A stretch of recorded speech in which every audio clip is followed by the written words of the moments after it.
Hello, അസ്സലാമു അലൈക്കും, നമസ്കാരം. എന്താണ് വിശേഷമൊക്കെ? ചില ദിവസങ്ങളിലൊക്കെ നല്ല മടി പിടിച്ചിരിക്കുന്ന ദിവസങ്ങളുണ്ടാവില്ലേ? നമുക്ക് എന്തെങ്കിലുമൊക്കെ ഉണ്ടാക്കണം എന്ന് ഉണ്ടാവും, പക്ഷേ ഉണ്ടാക്കാൻ തോന്നില്ല. അങ്ങനത്തെ ദിവസങ്ങളിലൊക്കെ ഉണ്ടാക്കാൻ പറ്റിയൊരു മുരിങ്ങയില മുട്ട മസാലയാണ്. അപ്പോൾ അത് സ്കൂൾക്ക് കൊടുത്തയക്കാനും അല്ലെങ്കിൽ നമുക്ക് പെട്ടെന്ന് ചോറൊക്കെ കഴിക്കാൻ തോന്നും, കറിയില്ലാത്തപ്പോഴൊക്കെ ഉണ്ടാക്കിയെടുക്കാൻ പറ്റുന്നതാണ്. കുറച്ച് സാധനങ്ങൾ മതി. അതിനായിട്ട് ഇവിടെ ഞാനൊരു 3 പച്ചമുളക് എടുത്തിട്ടുണ്ട്. 3 വേണ്ട, നമുക്ക് 2 മതി. പിന്നെ 2 സബോള എടുത്തിട്ടുണ്ട്, പിന്നെ ഒരു തക്കാളി എടുത്തിട്ടുണ്ട്. അപ്പോൾ ഇനി അതൊക്കെ ഒന്ന് ചെറുതായിട്ട് അരിഞ്ഞെടുക്കണം. ഞാനിത് എന്തായാലും ആഴ്ചയിൽ ഒരിക്കലെങ്കിലും ഉണ്ടാക്കും. എനിക്ക് ഡ്രസ്സുകൾ ഡിസൈൻ ചെയ്യാൻ കിട്ടുന്ന സമയത്ത് എല്ലാം കൂടിയിട്ട് നമുക്ക് ഒരുമിച്ചാണ്ട് കൊണ്ടുപോകാൻ പറ്റില്ലല്ലോ. അപ്പോൾ ആ സമയത്ത് കറി വെക്കാനൊക്കെ പറ്റാത്ത സമയത്ത് ഉണ്ടാക്കിയെടുക്കുന്നതാണ്. മുരിങ്ങയിലൊക്കെ ഉരിഞ്ഞിട്ട് നമ്മൾ ഫ്രിഡ്ജിൽ വെച്ചിട്ടുണ്ടാവും, അല്ലെങ്കിൽ ഉമ്മ ഉരിഞ്ഞ് തരും. അപ്പോൾ ഇത് പെട്ടെന്ന് ഉണ്ടാക്കിയെടുക്കുകയാണെങ്കിൽ വേറെ കറിയുടെ ഒന്നും ഒരു ആവശ്യമില്ല. അത് നമുക്ക് ഇഷ്ടംപോലെ ചോറ് കഴിക്കാനും പറ്റും. അപ്പോൾ അത് നമ്മൾ തക്കാളി മുറിച്ചെടുത്തിട്ടുണ്ട്. ഇനി സബോളയും കൂടി അതുപോലെ മുറിച്ചെടുക്കുക. അത് നല്ല ചെറുതാക്കിയിട്ട് മുറിക്കൊന്നും വേണ്ട കേട്ടോ. അതാ ഇതുപോലൊക്കെ ആക്കിയിട്ട് മുറിച്ചെടുത്താൽ മതി. അപ്പോൾ അതാ സബോളയും മുറിച്ചെടുത്തിട്ടുണ്ട്. ഇത് നമുക്ക് കോഴിമുട്ട എടുക്കുന്നതിനനുസരിച്ചിട്ട് കൂട്ടം കുറക്കൊക്കെ ചെയ്യാം കേട്ടോ. അപ്പോൾ ഞാനിവിടെ 3 കോഴിമുട്ടയാണ് എടുക്കുന്നത്. അത് കാരണമാണ് കുറച്ചധികം സബോള എടുത്തേക്കുന്നത്. നമുക്ക് എന്തായാലും 3 ആൾക്കുള്ളത് വേണം. അപ്പോൾ ഞാൻ 3 കോഴിമുട്ടയാണ് എടുക്കുന്നത്. അപ്പോൾ അത് കാരണമാണ് ഇത്ര സബോള എടുത്തേക്കുന്നത്. ഇനി ഒന്നൊക്കെ ആണെങ്കിൽ ചെറുത് ഒരെണ്ണം മതി, അല്ലെങ്കിൽ പകുതി ആയാലും കുഴപ്പമൊന്നുമില്ല കേട്ടോ. അപ്പോൾ ഇത് പച്ചമുളക് നടു കീറിയിട്ട് വെച്ചിട്ടുണ്ട്. ഇനി വേണ്ടത് കോഴിമുട്ടയാണ്. അപ്പം കോഴിമുട്ട ഇത്ര ഒന്നും എടുക്കണില്ല കേട്ടോ, ഞാൻ പറഞ്ഞിട്ടുണ്ടല്ലോ 3 വേണ്ടുള്ളൂന്ന്. അപ്പോൾ അതവിടെ മാറ്റി വെച്ചത് മുരിങ്ങയില കഴുകി വെള്ളം വറുത്ത് വെച്ചതാണ്. അപ്പോൾ അതും അവിടെ വെച്ചിട്ടുണ്ട്. അപ്പോൾ നമുക്ക് അരിഞ്ഞ് വെക്കാൻ ഇത്ര സാധനങ്ങൾ മതി. അപ്പോൾ അതൊക്കെ ഒന്ന് മാറ്റി വെച്ചിട്ട് നമുക്കിത് എങ്ങനെ ഉണ്ടാക്കാൻ നോക്കാം അല്ലേ. ഇനി അതിന് വേണ്ടിയിട്ട് ഫ്രൈ പാൻ ചൂടാക്കാൻ വെച്ചിട്ടുണ്ട്. അപ്പോൾ അതൊന്ന് ചൂടായി വരട്ടെ. അപ്പോൾ നമുക്ക് പരന്ന പാത്രത്തിൽ എങ്ങനെ വേണമെങ്കിലും ഉണ്ടാക്കിയെടുക്കട്ടെ. ഓംലെറ്റ് പോലെയായിട്ടാണല്ലോ കിട്ടുന്നത്. അപ്പോൾ ഇങ്ങനത്തെ ഒരു പാത്രത്തിലൊക്കെ ആണെങ്കിൽ നമുക്കത് സെറ്റായിട്ട് കിട്ടും. അല്ല ഇനി ചീഞ്ചട്ടിയിലായാലും കുഴപ്പമൊന്നുമില്ല. ഇനി ഇതിലേക്ക് വെളിച്ചെണ്ണയാണ് ഒഴിച്ച് കൊടുത്തേക്കുന്നത്. ഇനി സബോള ഇട്ട് കൊടുക്കുക. അപ്പോൾ സബോള ഇട്ട് കൊടുത്തതിന് ശേഷം നമുക്കൊന്ന് ഇളക്കി കൊടുത്തിട്ട് ഒന്ന് ചെറുതായിട്ടൊന്ന് വാടി വരണം. അപ്പോൾ അത് വാടി വരട്ടെ. അപ്പോൾ ഇതിൽ നമ്മളെങ്ങനെ കറി വെച്ചാലും മക്കൾ കഴിക്കാത്തവരുണ്ടാവും. അപ്പോൾ അവർക്കൊക്കെ കഴിക്കാൻ പറ്റിയതാണ് കേട്ടോ. അവരെന്തായാലും ഇത് കഴിക്കും. കോഴിമുട്ടയും കൂടി ഉള്ളതാണല്ലോ. അപ്പോൾ പിന്നെ അവർക്ക് എന്തായാലും ആ ടേസ്റ്റ് നല്ല ഇഷ്ടമാവും. അപ്പോൾ മക്കൾ കഴിക്കാത്തവരൊക്കെ ഉണ്ടെങ്കിൽ ഇങ്ങനെയൊക്കെ ഒന്ന് ഉണ്ടാക്കി കൊടുത്തോ എനിക്ക് വെക്കുക. ഞാനിങ്ങനെയൊക്കെ ഓരോന്ന് ചെയ്യട്ടെ. പുട്ടുണ്ടാക്കുമ്പോൾ അതിലേക്ക് ക്യാരറ്റിടും ബീട്രൂട്ടും. അപ്പോൾ അങ്ങനെയൊക്കെ ആണെങ്കിൽ അവരതങ്ങോട്ട് കഴിച്ചു പോകും. കളർ വ്യത്യാസങ്ങളുണ്ടല്ലോ. കുട്ടികൾ ചെറുതായാലും വലുതായാലും അവർക്ക് അങ്ങനെ വലിയതായിട്ട് ഉപ്പേരി അങ്ങനെ വെച്ചേർത്ത പോലെ ഒന്നും കഴിക്കില്ല. അപ്പോൾ ഇതുപോലൊക്കെ വെച്ച് കൊടുക്കുകയാണെങ്കിൽ അവരെന്തായാലും കഴിക്കും. ടേസ്റ്റ് ഉണ്ടല്ലോ. കോഴിമുട്ടയാണല്ലോ. കോഴിമുട്ട ഇഷ്ടമില്ലാത്ത മക്കളുണ്ടാവില്ലല്ലോ. അപൂർവമായിട്ട് കുറച്ച് കുട്ടികൾക്ക് മാത്രമാവും അത് ഇഷ്ടമില്ലാത്തത്.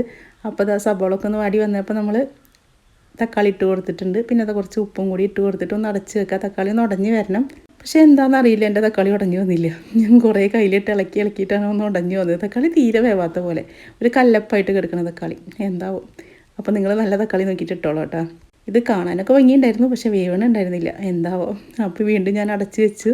അപ്പോൾ അതാ നന്നായിട്ട് ആയി വരുന്നിട്ടുണ്ട് കേട്ടോ. കണ്ട തക്കാളി ആയിട്ടില്ല, സബോള നന്നായിട്ട് മുരിഞ്ഞ് വന്നു. തക്കാളി വേവാൻ വെച്ച കാരണമാണ് എൻ്റെ സബോള ഇങ്ങനെ ചെറുതായിട്ടൊന്ന് കളറ് മാറി വന്നത്. അപ്പോൾ ഇനി ഇതിലേക്ക് ഞാൻ മസാലപ്പൊടി ഇട്ട് കൊടുത്തിട്ടുണ്ട്. പിന്നെ കുറച്ച് മുളക് പൊടി കൂടി ഇട്ട് കൊടുത്തിട്ടുണ്ട്. ഇതിലേക്ക് ഗരം മസാല, നമുക്ക് ഏത് ഇഷ്ടമുള്ള മസാല വേണമെങ്കിലും ഇട്ട് കൊടുക്കാം. അപ്പോൾ ഞാനിവിടെ മന്തി മസാല ഉണ്ടായിരുന്നു, അപ്പോൾ അത് കുറച്ച് ഇട്ട് കൊടുത്തിട്ടുള്ളൂ. അപ്പോൾ ആ ഒരു മന്തിയുടെ ടേസ്റ്റും കൂടി ഇതിലേക്ക് വരുമല്ലോ. അപ്പോൾ അതിന് വേണ്ടിയിട്ടാണ്. അപ്പോൾ ഈ മന്തി മസാലയൊക്കെ നമ്മൾ വീട്ടിലുണ്ടാക്കിയതാണ് കേട്ടോ. അപ്പോൾ ഇതിൻ്റെ മുന്നേ ഒരു വീഡിയോയിൽ ഞാൻ കാണിച്ചിട്ടുണ്ടായിരുന്നു. അപ്പോൾ ഇനി അതൊക്കെ ഒന്ന് ഇളക്കിയതിൻ്റെ ശേഷം മുരിങ്ങയിലയും കൂടി ഇട്ട് കൊടുത്തിട്ടുണ്ട്. ഇനി മുരിങ്ങയില ഇട്ടതിൻ്റെ ശേഷം നന്നായിട്ട് ഇളക്കി കൊടുക്കുക. അപ്പോൾ കുറച്ചധികം മുരിങ്ങയില ഞാൻ ഇട്ടിട്ടുണ്ട് കേട്ടോ. വേറെ കറികളൊന്നും ഇല്ലല്ലോ, അപ്പോൾ ഇത് മാത്രമേ ഉള്ളൂ. അപ്പോൾ നിങ്ങൾക്ക് കുറച്ച് വേണമെങ്കിൽ കുറച്ചിട്ട് കൊടുക്കാം. പിന്നെ എന്തായാലും മക്കൾക്ക് കഴിക്കാൻ കൊടുക്കാനല്ല, അപ്പോൾ കുറച്ചധികം കിടന്നോട്ടെ വിചാരിച്ചിട്ടാണെങ്കിൽ കുറച്ചധികം മുരിങ്ങയില ഇട്ട് കൊടുത്ത് പിന്നെ എങ്ങനെ ഇട്ടാലും അതൊന്ന് ചുങ്ങി വരുമ്പോൾ കണ്ടില്ല കുറഞ്ഞിട്ടേ വരുള്ളൂ. അപ്പോൾ കുറേ ഇല ഇട്ടിട്ട് നോക്കിയൊക്കെ ഇപ്പോൾ കുറച്ചല്ലേ ഉള്ളൂ. അപ്പോൾ അത് മുരിങ്ങയിലയും കൂടി ഇട്ടിട്ട് ഇനി നന്നായിട്ടൊന്ന് ഇളക്കി കൊടുക്കുക. ഇനി ഉപ്പൊക്കെ കുറവുണ്ടെങ്കിൽ ഉപ്പൊക്കെ ഇട്ട് കൊടുക്കാം കേട്ടോ. അപ്പോൾ ഇതിൽ നമ്മൾ തുള്ളി പോലും വെള്ളം ഒഴിച്ച് കൊടുത്തിട്ടില്ല, വെള്ളത്തിൻ്റെ ആവശ്യമില്ല. മുരിങ്ങയിലെല്ലാം ഒന്ന് വാടി വരുമ്പോൾ തന്നെ അത് വെന്ത് വരും. മന്തി മസാലയുടെ പകരം നിങ്ങൾക്ക് ഏത് മസാല വേണമെങ്കിലും ഇട്ട് കൊടുക്കാം കേട്ടോ. ഗരം മസാല ഇട്ട് കൊടുക്കുക, അല്ലെങ്കിൽ ചിക്കൻ മസാല ഉണ്ടെങ്കിൽ അത് ഇട്ട് കൊടുക്കുക, മീറ്റ് മസാല, അങ്ങനെ നമുക്ക് ഏത് മസാല കയ്യിലുള്ളത് അതും കൂടി ഇട്ട് കൊടുക്കുക. അപ്പോൾ അതിൻ്റെ ഒരു മണവും ഒരു രുചിയൊക്കെ ഒന്നും കൂടി വരില്ല. അപ്പോൾ അതിന് വേണ്ടിയിട്ട് ഇട്ട് കൊടുത്തതാണ്. ഇനി അതില്ലെങ്കിൽ അത് ഇടേണ്ട ആവശ്യമില്ല. പക്ഷെ എന്തായാലും തക്കാളി ഇടണം. തക്കാളി ഒഴിവാക്കരുത് കേട്ടോ. മുരിങ്ങയിലയിൽ നമ്മൾ എന്തായാലും തക്കാളി ഇടാറില്ല, പക്ഷെ ഇതിൽ എന്തായാലും ഇടണം. അപ്പോൾ ഞാൻ ഫ്ലെയിം നന്നായി കുറച്ച് വെച്ചിട്ടാണ് വന്നേക്കുന്നത്. ഇനി നമുക്ക് 3 മുട്ട പൊട്ടിച്ചെടുക്കാം. അപ്പോൾ 3 4 നമുക്ക് എത്ര വേണ്ടത് അതിനനുസരിച്ചിട്ട് എടുക്കാം. അപ്പോൾ ഞാനിവിടെ 3 എടുക്കുന്നത്. അപ്പോൾ 3 മുട്ട പൊട്ടിച്ച് ഒഴിക്കുന്നുണ്ട്. അപ്പോൾ നമ്മൾ മുരിങ്ങയിലയും മുട്ടയും കൂടിയിട്ട് നമ്മൾ ചിക്കി പൊരിക്കാറുണ്ട്. അപ്പോൾ ഇതുപോലെ ചെയ്യാത്തവരാണെങ്കിൽ ഒന്ന് ഉണ്ടാക്കി നോക്കുക. എന്നിട്ട് നിങ്ങൾക്ക് ഇഷ്ടപ്പെടുകയാണെങ്കിൽ എന്തായാലും എൻ്റെ കമൻറ്റ് ബോക്സിൽ വന്ന് പറയണേ. അപ്പോൾ അത് അതിലേക്ക് ഉപ്പിട്ട് കൊടുത്തിട്ടുണ്ട്. പിന്നെ അത് കുറച്ച് കുരുമുളക് പൊടിയും കൂടി ഇട്ട് കൊടുത്തിട്ട് ഒന്ന് അടിച്ചെടുക്കുക. ഇനിയിപ്പോൾ ഇങ്ങനെ ഇഷ്ടമല്ല, അങ്ങനെ നമ്മൾ മുട്ട നേരിട്ട് അതിലേക്ക് ഒഴിച്ച് കൊടുക്കുകയാണെങ്കിൽ അങ്ങനെ വേണമെങ്കിലും ഉണ്ടാക്കിയെടുക്കാം കേട്ടോ. അപ്പോൾ നമുക്ക് ബുൾസെ പോലെ അതിൻ്റെ ഉണ്ണിയൊക്കെ അതിൻ്റെ ഉള്ളിൽ ഇങ്ങനെ ചെറുതായിട്ട് വെന്തിട്ട് വരുന്നത് ഇഷ്ടമാണെങ്കിൽ അങ്ങനെയും ചെയ്ത് കൊടുക്കുക. പക്ഷേ എനിക്ക് ഇങ്ങനെ ഉണ്ടാക്കിയെടുക്കുന്നതാണ് ഇഷ്ടം. അപ്പോൾ അത് കാരണം അതിൻ്റെ മീതൊക്കെ മുട്ട ഒഴിച്ച് കൊടുക്കുന്നുണ്ട്. എല്ലാ ഭാഗത്തേക്കും ആക്കി കൊടുക്കുക. ഈ ഒരു സമയത്ത് ഫ്ലെയിം കൂട്ടി വെക്കരുത് കേട്ടോ. മുട്ട അടി കരിഞ്ഞ് പോവും, പിന്നെ നമുക്ക് കഴിക്കാൻ പറ്റില്ല. അപ്പോൾ സിമ്മിൽ തന്നെ വെച്ചാൽ മതി.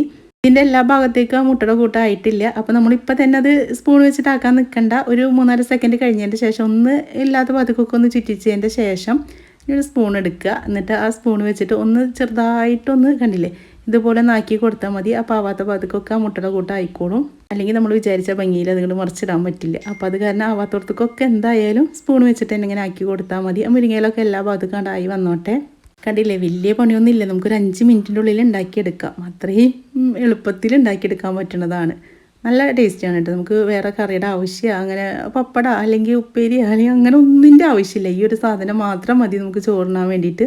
അപ്പോൾ ഇടയ്ക്കൊന്ന് തുറന്ന് നോക്കണുണ്ട്. നമ്മൾ വീട്ടിലേക്ക് ഉണ്ടാക്കിയെടുക്കുകയാണെങ്കിൽ ഇതുപോലെ ഒന്നും നോക്കേണ്ട ആവശ്യമില്ല. നമുക്ക് പെട്ടെന്ന് ഉണ്ടാക്കിയെടുക്കാൻ പറ്റും. പക്ഷേ വീഡിയോയുടെ മുന്നിലാകുമ്പോൾ നമുക്ക് ചെറിയൊരു പേടിയാണ്. കരിഞ്ഞ് പോവുക. നിങ്ങൾ മുന്നിലേക്ക് കൊടുന്ന് കാണിക്കുമ്പോൾ നല്ലതുപോലെ തന്നെ കാണിക്കണ്ടേ. അപ്പോൾ അതാ ഒരു ഭാഗമൊക്കെ സെറ്റായി വന്നിട്ടുണ്ട്. നമുക്കിങ്ങനെ എടുക്കുമ്പോൾ തന്നെ അറിയണുണ്ടല്ലേ. അപ്പോൾ അത് ശരിയായി വന്നിട്ടുണ്ട്. അപ്പോൾ ഇനി ഇത് നമുക്ക് മറ്റേ ഭാഗം കൂടി ഒന്ന് മറിച്ചിട്ട് കൊടുക്കണം. ഇനി മറിച്ചിടാതെ ഇങ്ങനെ വേണമെങ്കിലും ഇങ്ങനെ കഴിക്കാം കേട്ടോ. പക്ഷെ എനിക്കൊന്ന് മറിച്ചിടണം. ആ ഒരു സൈഡും കൂടി ഒന്ന് ചെറുതായിട്ടൊന്ന് മുരിഞ്ഞ് വരണം. അപ്പോൾ അതാ ആ പാത്രത്തിൻ്റെ മുടിയിലേക്ക് തന്നെ ഇങ്ങനെ ആക്കിയെടുത്താൽ മതി. അപ്പോൾ അതാ നമ്മളത് മറിച്ചിട്ടിട്ടുണ്ട്. നല്ല ഭംഗിയുണ്ടല്ലേ കാണാൻ. ഭംഗി മാത്രമല്ല കേട്ടോ, കഴിക്കാനും നല്ല ടേസ്റ്റാണ്. ഇത് മറിച്ചിട്ടതിൻ്റെ ശേഷം ഒന്ന് ചെറുതായിട്ടൊന്ന് പ്രസ് ചെയ്ത് കൊടുക്കുക. ആ ഭാഗത്തും കൂടി ഒന്ന് ശരിക്കാണ്ട് വെന്ത് വന്നോട്ടെ. ഇനി നമുക്ക് ഫ്ലെയിം ഓഫാക്കി വെക്കാം. ഇനി അധികം വേവാനോ മുരിയാനോ ഒന്നും ഇല്ലല്ലോ. ആ ചൂട്ടിൽ കിടന്നിട്ട് അതിനൊന്ന് സെറ്റായി വന്നോളും. ഇനി നമുക്കത് മാറ്റി വെക്കാം. ഇത് ചോറിലേക്ക് മാത്രമല്ല കേട്ടോ, നമുക്ക് വെറുതെ കഴിക്കാനും നല്ലതാണ്. കോഴിമുട്ട ഗുണങ്ങൾ എന്താണെന്ന് നിങ്ങൾക്കറിയാം. അതുപോലെ മുരിങ്ങയിലയുടെയും. അപ്പോൾ ഇത് രണ്ടും കൂടിയാകുമ്പോൾ ഗുണങ്ങൾ കൂടുതലാണ്, കുറയല്ലല്ലോ ചെയ്യുക. അപ്പോൾ നമുക്ക് രാത്രി ചോറൊക്കെ ഒഴിവാക്കിയിട്ട് വേണമെങ്കിൽ ഇത് കഴിക്കുക. ചപ്പാത്തിയിലേക്ക് ദോശയിലേക്ക് അങ്ങനെ എന്തിലേക്ക് വേണമെങ്കിലും ഇത് കൂട്ടിയിട്ട് കഴിക്കുക. മസാല ഒക്കെ ഉള്ള കാരണം, എരിവൊക്കെ ഉള്ള കാരണം നമുക്ക് എല്ലാറ്റിലേക്കും ഒരുപോലെ പോണതാണ് ഈ മുട്ട മസാല. ഇനി ഇതാ വേറൊരു പാത്രത്തിലേക്ക് മാറ്റി ഇട്ടിട്ടുണ്ട്. കണ്ടില്ല, അടി കരി അങ്ങനെ ഒന്നും ചെയ്തിട്ടില്ല. നിങ്ങൾക്ക് കാണുമ്പോൾ തന്നെ മനസ്സിലായിട്ടുണ്ടാവും അല്ലേ. അപ്പോൾ എന്തായാലും ഉണ്ടാക്കി നോക്കണേ. ഇനി നമുക്കത് പൊട്ടിച്ചിട്ട് കാണിച്ചു തരാം. അപ്പോൾ സ്പൂണിൻ്റെ ആവശ്യമൊന്നും ഉണ്ടായില്ല. കൈ വെച്ചിട്ട് തന്നെ പൊട്ടിച്ചാൽ മതിയായിരുന്നു. ഞാൻ സ്പൂൺ വെച്ചിട്ട് പൊട്ടിച്ചിട്ട് അത് കൊളാക്കി അത് പൊട്ടിച്ചെടുത്തു. അപ്പോൾ അതാ കണ്ടില്ലേ 2 സൈഡും വെന്ത് വന്നിട്ടുണ്ട്. ഉള്ളൊക്കെ വെന്തിട്ടുണ്ട് കേട്ടോ. അപ്പോൾ നിങ്ങൾ ഇനി മുട്ട ഒഴിച്ച കാരണം വേവില്ലേന്നൊന്നും വിചാരിക്കേണ്ട. നന്നായി വെന്ത് വന്നിട്ടുണ്ട്. അപ്പോൾ ഇത് മാത്രം മതിയിട്ടാ ചോറിനാൻ വേണ്ടിയിട്ട്. അത് കണ്ടില്ലേ, നമ്മൾ കൈ കൊണ്ട് പൊട്ടിച്ചെടുത്തപ്പോൾ നല്ല ഷേപ്പായിട്ട് വന്നു. സ്പൂൺ കൊണ്ട് ഇതാ പറഞ്ഞു നമ്മൾ കൈ കൊണ്ട് എടുക്കുന്നതിന് ഏറ്റവും നല്ലത് എന്നുള്ളത്. ഇനി ഇതാ ചോറിലേക്ക് ഇതിൽ കുറച്ച് കണ്ട് എടുക്കുക. എന്നിട്ട് ചോറാണ്ട് കൂട്ടി കുഴച്ച് കഴിക്കുക. വേറെ ഒരു കറിയും വേണ്ട, അച്ചാർ വേണ്ട, പപ്പടം വേണ്ട, ഒന്നും വേണ്ട. ഈ ഒരു മുട്ട മസാല മാത്രം മതി. അപ്പോൾ എൻ്റെ ചാനൽ നിങ്ങൾക്ക് ഇഷ്ടപ്പെടുകയാണെങ്കിൽ സബ്സ്ക്രൈബ് ചെയ്യാത്തവരാണെങ്കിൽ ഒന്ന് സബ്സ്ക്രൈബ് ചെയ്തോളൂ കേട്ടോ. അതുപോലെ ബെല്ലൈക്കൺ ഓൺ ആക്കിയൊക്കെ ലൈക്ക് ചെയ്യുക, ഷെയർ ചെയ്യുക, കമൻറ്റ് ചെയ്യുക, ഹൈപ്പും ചെയ്യണേ. മുരിങ്ങയിലും മുട്ടയും വെച്ചിട്ട് നമ്മൾ ഒരുപാട് വിഭവങ്ങൾ ഉണ്ടാക്കാറുണ്ടെങ്കിലും ഇതുപോലെ ഒരെണ്ണം എന്തായാലും നിങ്ങളൊന്ന് ഉണ്ടാക്കി നോക്കി നോക്കണം കേട്ടോ. അടിപൊളിയാണ്, എല്ലാവർക്കും ഇഷ്ടപ്പെടും. ഇഷ്ടപ്പെടുകയാണെങ്കിൽ എന്തായാലും എൻ്റെ അടുത്ത് വന്ന് പറയണേ. അപ്പോൾ ഇൻഷാ അല്ലാഹ് നല്ലൊരു വീഡിയോ ആയിട്ട് നമുക്ക് അടുത്ത ദിവസം കാണാം.